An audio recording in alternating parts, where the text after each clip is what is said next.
Okay, so this is week 5. We're still talking about air leakage, and which is also called infiltration or exfiltration. So air sealing principles. So for air to go from one place to another, intuitively, it needs an opening. Correct? Yes. Again, think of you in the car. The car is, let's say it's a new car, not the old one with all the leaks everywhere.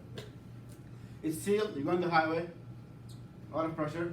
If there is no opening, there is no air coming inside the car. You have to open and close your vent. It's completely sealed, it's supposed to be very sealed. So you need an opening.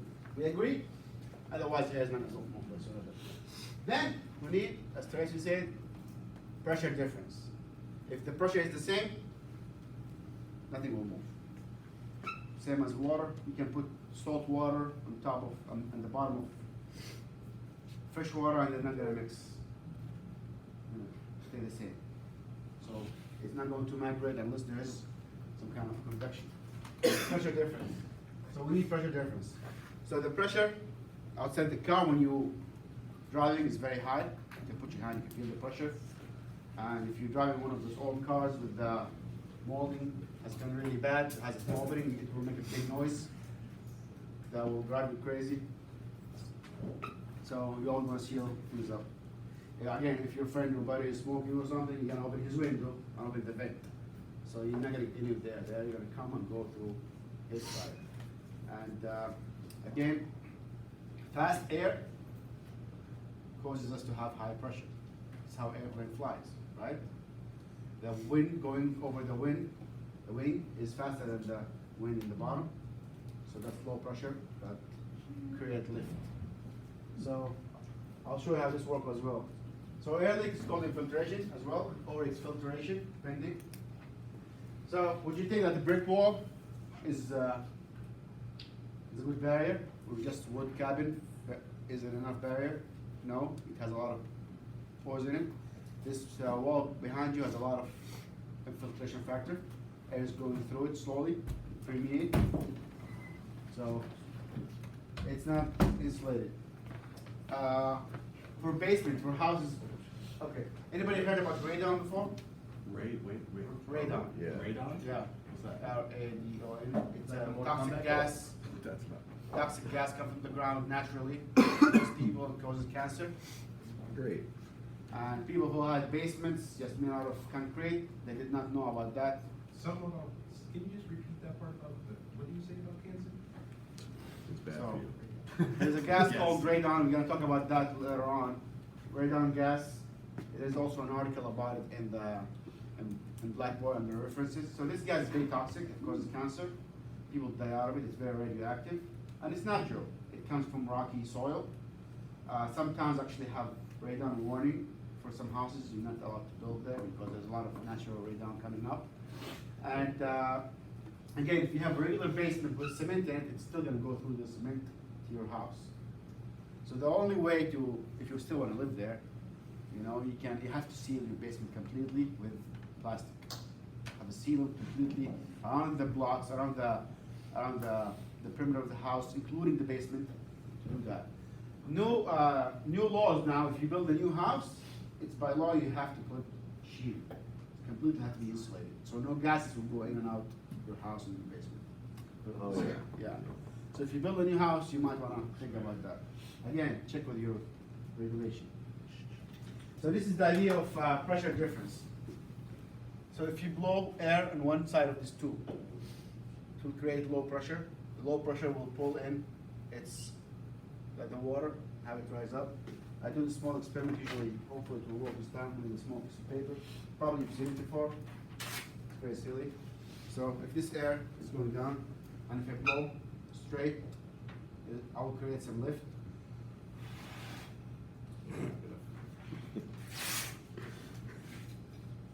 Come on, Bod.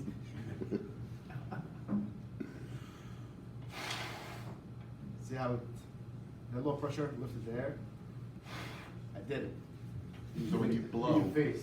The high pressure? Yeah, the high pressure. Goes under? Yeah. And lifts No, up. the high pressure is in the top and low pressure gonna be in the bottom, so it's gonna pull it up. So you actually, I'm creating low pressure at the top and and the regular pressure, the atmospheric pressure will lift it up. So low pressure will lift. Yeah. No, the high pressure from the bottom will lift up. So I had low pressure here, so. Low pressure on the top. Yeah. High pressure on the bottom. Yeah. Big velocity. So the same principle when wind go through your house.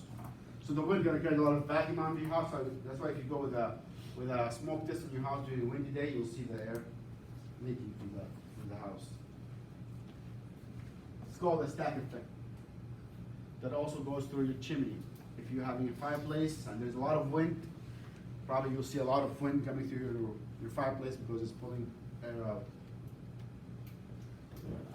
Manometer, it's a device that we use also. You've seen the guy in the video last class, he was using a manometer to measure the pressure. So it measures the air pressure difference. It's usually the unit is Pascal. This is the universal measurement for pressure, which is converted into inches of water column, 249. And in HVAC, we use a lot of inches of water. What inches of water? It's actually inches of water. It's water weight of 1 inch square 2. This is how we measure pressure. So this is the stack effect in your house. You have wind going through. There's low pressure. If there is low pressure here, it's like a piece of paper. It's gonna pull things from the bottom up. So you're gonna get air coming from the basement all the way up. That's why if you have a lot of toxic gases in your basement, it's gonna pull up and cause problems for you. And most gases are heavier than air. Carbon monoxide is heavier than air, so it sinks. So it's gonna pull it up. And where do you usually have your boiler and furnaces and equipment in the bottom? So if there's leaks, if there's incomplete combustion, it's gonna pull them up to where you live. This is a manometer, also called a pressure meter. It will give you the reading in Pascal, and it could be changed into inches of water.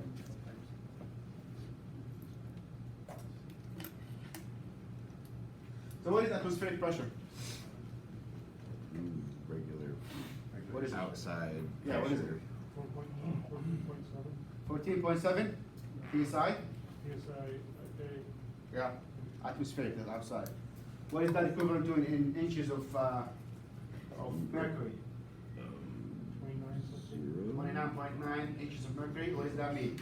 If I have a tube full of mercury, it's gonna be as high as 32.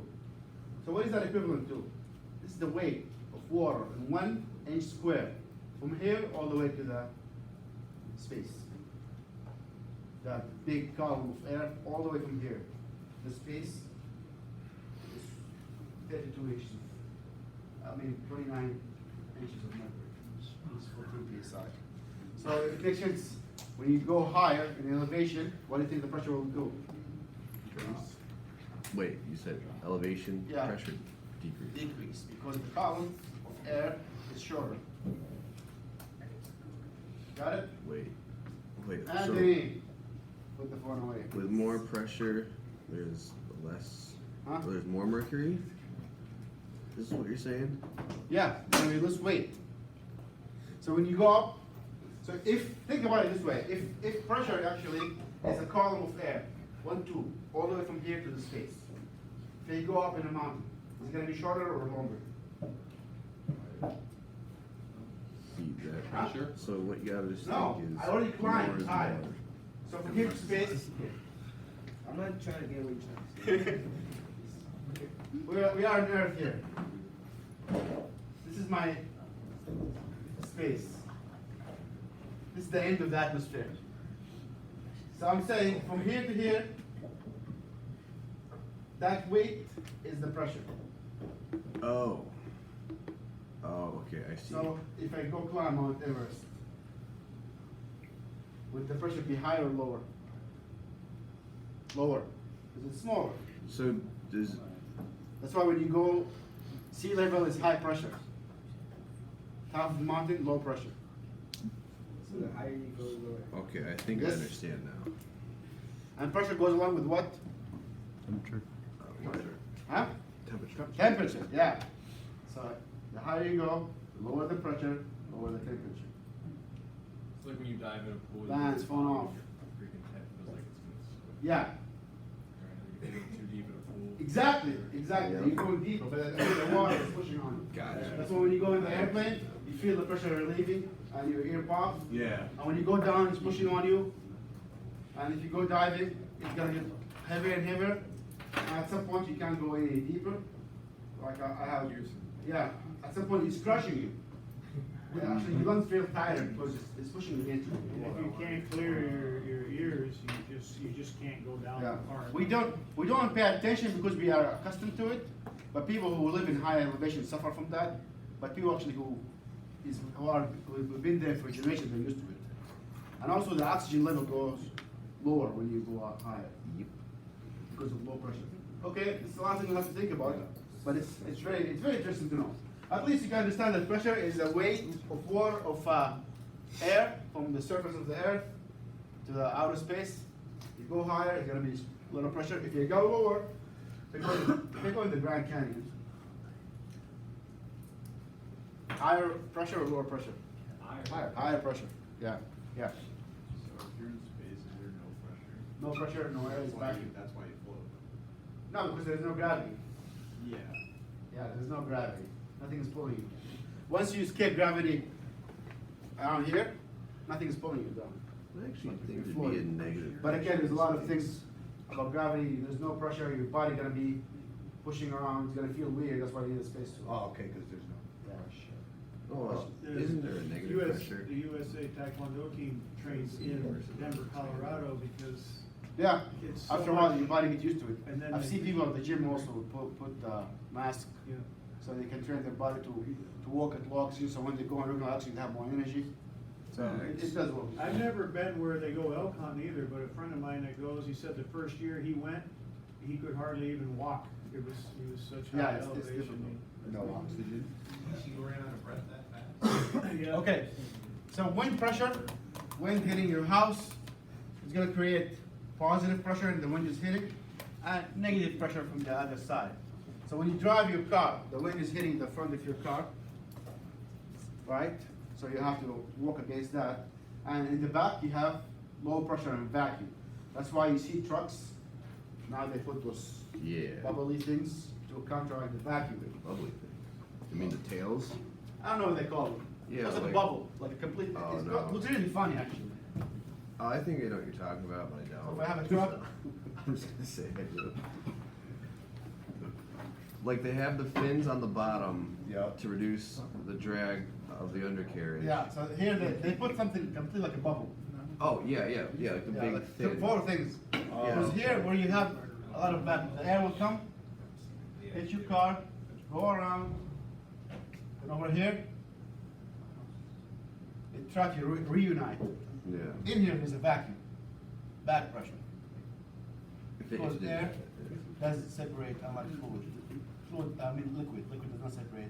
This will create a vacuum, it will pull back the truck. We used to use it to save gas. Yeah, you do Behind save the gas. guys and hardly push the gas pedal. And they Yeah. pull you Yeah, along. yeah. So there are two forces. You try to go forward, but They there's hate something. that too, because they can feel it. Yeah. They Really? can, yeah. And the faster you go, the more vacuum you have. Yeah. The more it's gonna pull you back. So there are ways to do that and streamline the truck. I've seen that even in the bottom of the truck, they put like some kind of blades. Yeah.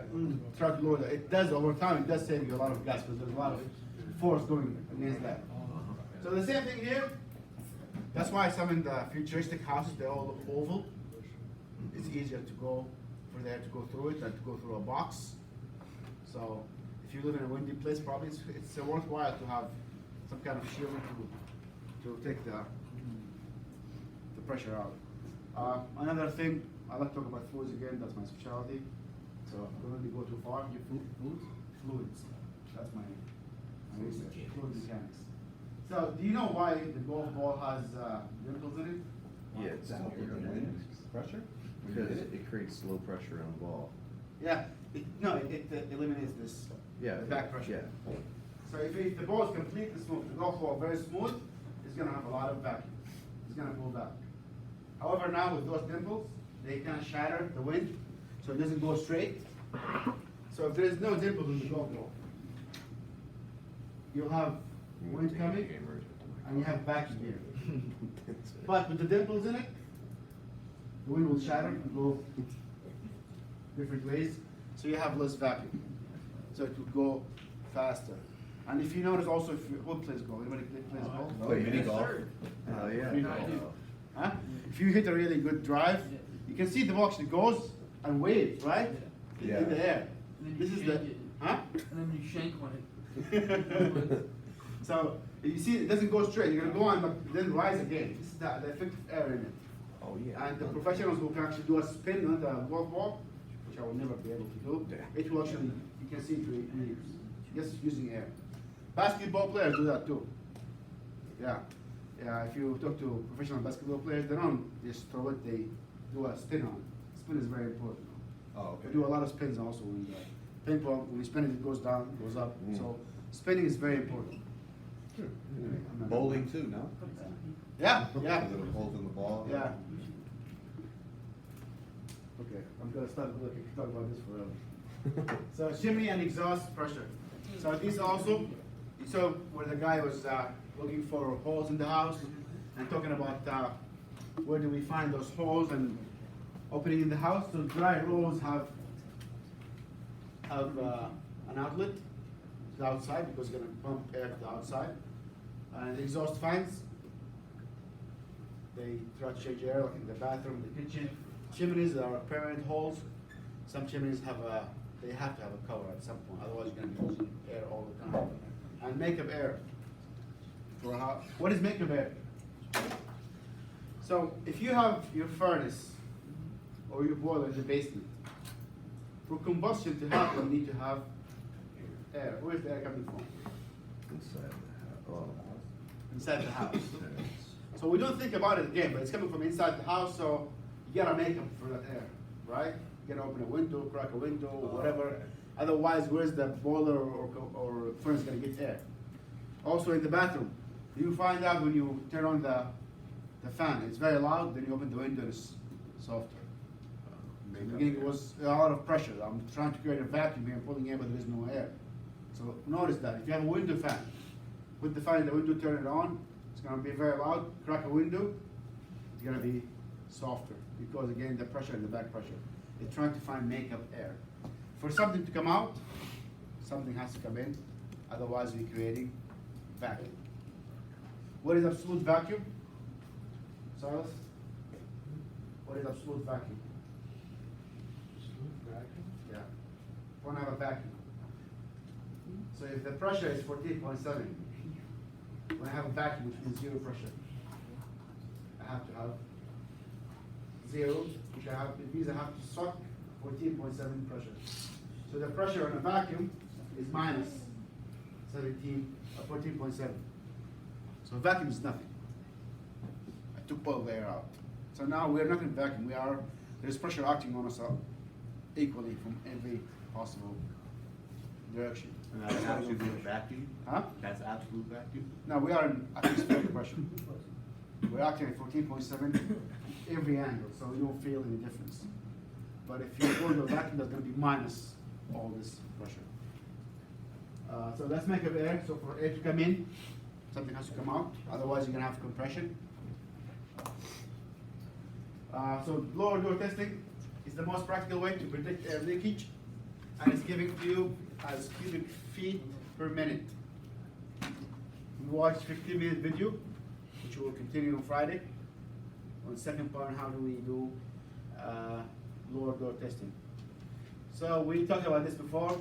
So ASHRAE is an organization that does a lot of refrigeration, and they say that it has to be 15 cubic feet per person, cubic feet per minute per person for residential, and for commercial buildings, what is it, Chris?